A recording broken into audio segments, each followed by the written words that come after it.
The D4, Nikon's update to its D3S Pro body, kicks it up a notch in all respects. It's got a higher resolution sensor, faster continuous shooting performance, better and more flexible video quality, and a host of attractive new features. Without question, the D4's photo quality is excellent, with a great noise profile.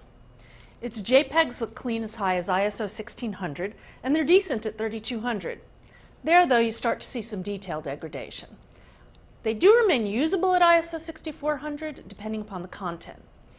And although better by the numbers than the D3S's JPEGs at ISO 12800 and above, I wouldn't suggest using the JPEGs beyond ISO 6400.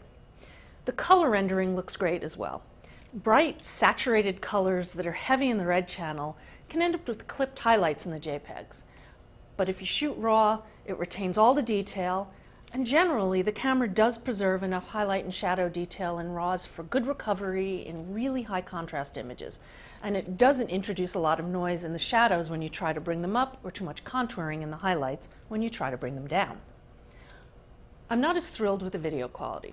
It's very good, but for $6,000, I expect wow. The Nikon D4 is one of the fastest cameras I've ever had the pleasure of shooting with, though it's not quite perfect. The autofocus system is mostly excellent. It locks quickly and usually accurately in both single and burst shooting, and fixed subjects, as well as while you're panning. But despite gaining a stop of autofocus sensitivity in low light, center point AF at f2.8 remains more frustrating than I expect for a camera in its price range and with its specs.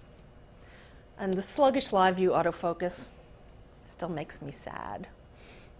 Like other vertically gripped pro bodies, the D4 is big and heavy, with the same rugged and sealed construction of its predecessor. The control design and layout deviates slightly from the D3S, mostly to incorporate the addition of the necessary video controls. The record button occupies one of my least favorite locations for it. I really prefer operating it with my thumb. And while I like the live view movie control design, I find it too far down into the middle of the back of the camera. Plus, Nikon doesn't deliver as consistent a horizontal and vertical experience as some cameras do. You've got the two programmable buttons between the lens and the grip while shooting horizontally, but not while shooting vertically. And instead you have a tiny button by the shutter that feels just slightly in the wrong place for using in conjunction with one of the command dials. Because of the new location of the autofocus area control, it's hard to operate while shooting vertically. And some of the seemingly duplicate controls operate differently in the different orientations.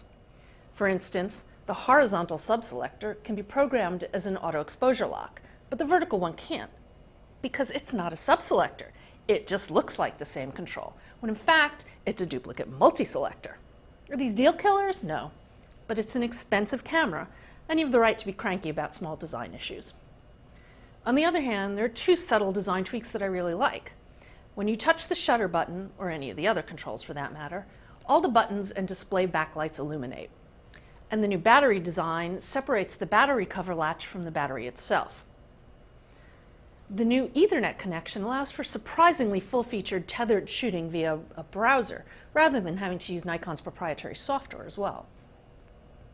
As for features, it's easier to say it's not missing much than I can think of than it is to enumerate what it does have.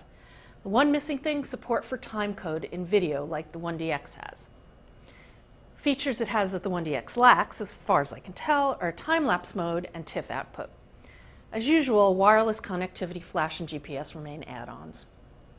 Unless you really need the speed boost or improved video, I don't think it's a must-have replacement for the D3S.